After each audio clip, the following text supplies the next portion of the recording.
Olá, seja muito bem-vindo. Hoje nós vamos discutir transtornos de ansiedade no contexto de psiquiatria e importa a gente começar destacando do que se trata a ansiedade, que é, na verdade, caracterizada por um sentimento vago e difuso e desagradável de apreensão que está relacionado com uma preocupação. Portanto, entendemos a ansiedade não de um ponto de vista patológico quando partimos primariamente desse conceito, levando em consideração que foi uma marca que esteve presente no desenvolvimento da nossa espécie, porque existe a necessidade de nos preocuparmos com as demandas que precisamos solucionar. Evidentemente que os paradigmas atuais e as demandas que precisamos cumprir são diferentes daquelas de outros tempos, porém temos demandas laborais, temos demandas relacionadas à nossa família, nós temos demandas econômicas e financeiras que precisamos dar conta e existe a necessidade, portanto, de termos preocupação em relação a esse tema. Acontece que vamos entender a ansiedade como patológica quando ela vai trazer um grau de sofrimento para o indivíduo, e esse grau de sofrimento é variável, podendo ter uma repercussão negativa no seu sono, impossibilitar suas atividades laborativas, atrapalhar o seu cotidiano familiar, e dentro desse aspecto nós temos uma série de transtornos de ansiedade, quando falamos de transtorno do pânico com agorafobia, transtorno de ansiedade generalizada, transtorno obsessivo compulsivo, fobia social, transtorno do estresse pós-traumático. E aqui a gente vai falar de cada um desses porque são importantes no contexto da prática clínica e também são presentes em concursos médicos. Começamos falando, portanto, do transtorno do pânico, e é importante a gente destacar que ele é caracterizado por crises que são súbitas e imprevisíveis.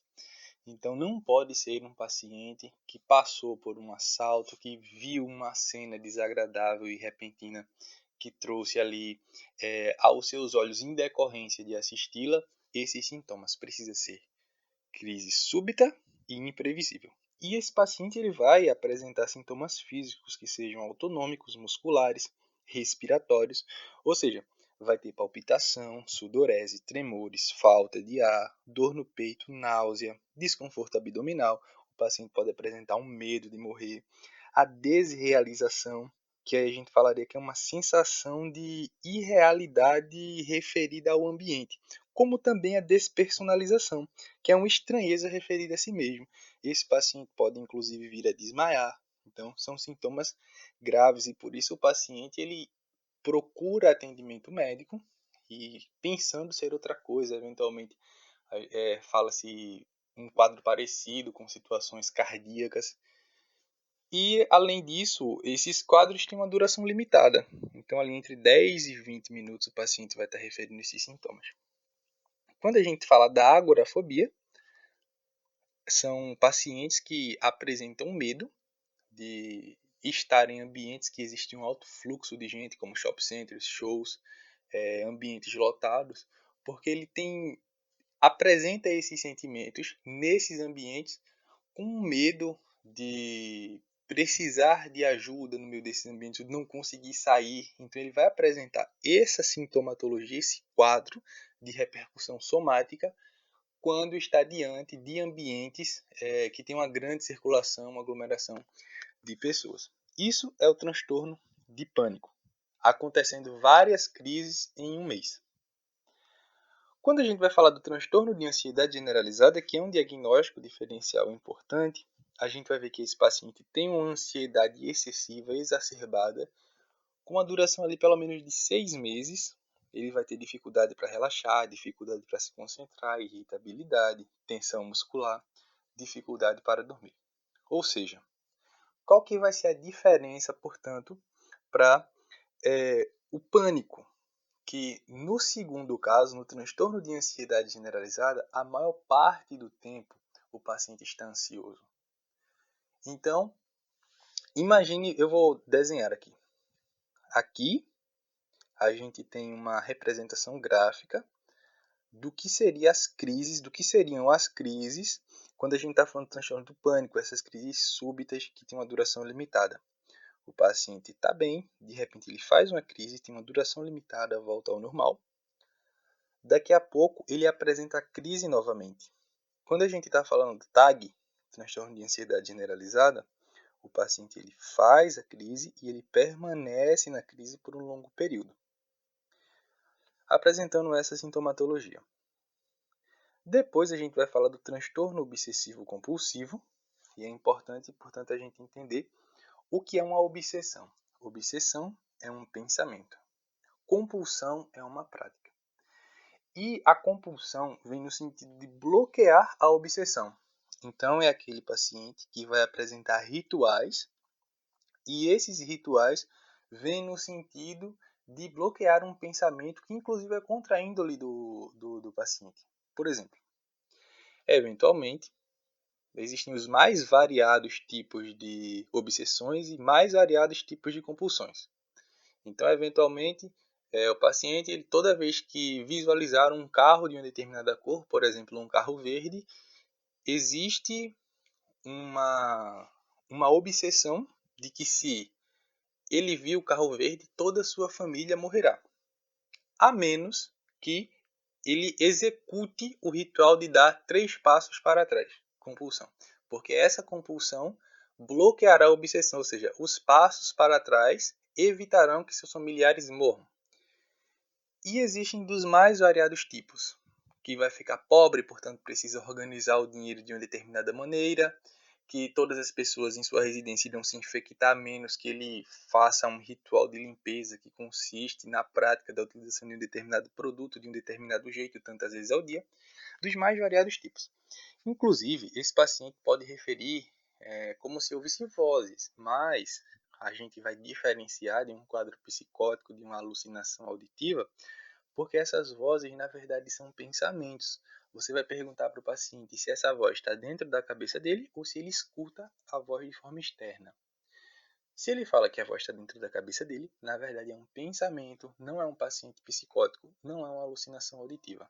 Agora, caso o paciente referencie que escuta vozes externas, aí a gente já não está falando mais de pensamentos. A fobia social, e é importante destacar aqui uma diferença entre medo e fobia. O medo é uma situação que vem no sentido de estarmos alerta, ela não nos incapacita de desenvolvermos uma determinada atividade.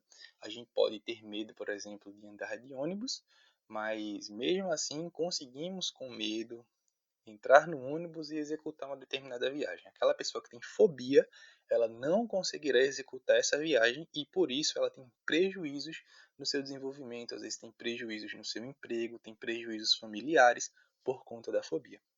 Então a fobia social é justamente essa situação de incapacidade que surge em situações onde o paciente estará em evidência. Os outros transtornos são mais comuns em mulheres. A característica da fobia social é que ela prevalece em homens. Ela acontece mais em homens. Por exemplo, em situações que vai se apresentar um trabalho, fazer uma exposição artística, tocando um instrumento, se apresentar um sermão em ambiente religioso.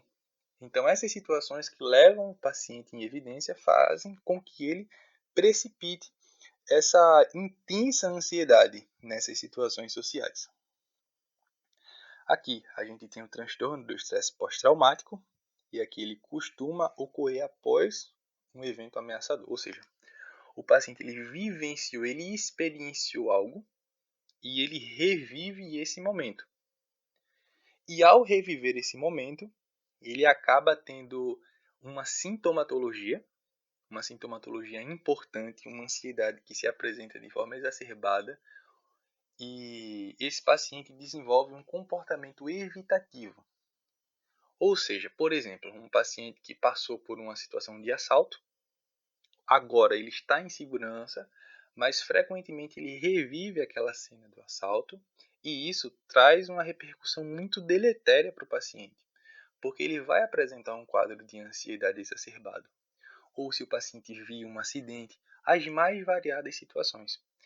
Então, se na prática um paciente vem e referencia uma situação completamente desconfortável, que o chocou, que foi agressiva aos seus olhos, e ele tem um comportamento evitativo ou apresenta uma exacerbação de sua ansiedade lembrando do ato, revivendo esse ato, aí a gente está falando de um quadro de estresse pós-traumático. Foi um evento ameaçador que ele passou e ele tem essa situação de recordação, de revivescência. Às vezes ele vai falar de pesadelos baseados no tema e mantém esse comportamento evitativo. O tratamento, é claro que a psicoterapia é de fundamental importância, existem abordagens em linha comportamental, existem muitas técnicas dos quais os pacientes se beneficiarão.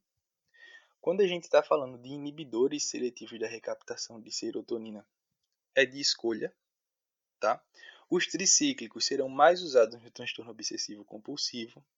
Os benzodiazepínicos podem ser utilizados, mas eles ali têm um risco de dependência, então às vezes a gente vai usar os inibidores seletivos, a gente vai utilizar antidepressivos, que farão efeito após 2 semanas, 15 dias ali aproximadamente de uso e efeito satisfatório.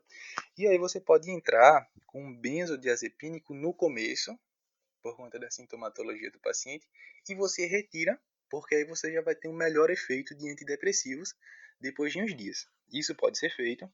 Os beta-bloqueadores, porque eventualmente os pacientes que têm fobia social irão referir essa taquicardia, e aí eles terão uma atuação que diminuirão essa sintomatologia, mas não é o único critério para que você entre com beta-bloqueador. Isso é uma situação assim, individualizada, depende do quadro do paciente, da presença de comorbidades e esses outros elementos que importam também quando a gente está fazendo a eleição do fármaco de escolha no tratamento do paciente. Mas, em linhas gerais, os inibidores seletivos da recaptação de serotonina são de escolha. Agradeço pela presença de vocês aqui, espero que tenha sido útil e vocês podem comentar, sintam-se à vontade. Faremos mais vídeos para essa série de vídeos de psiquiatria que estamos postando no canal. Um abraço.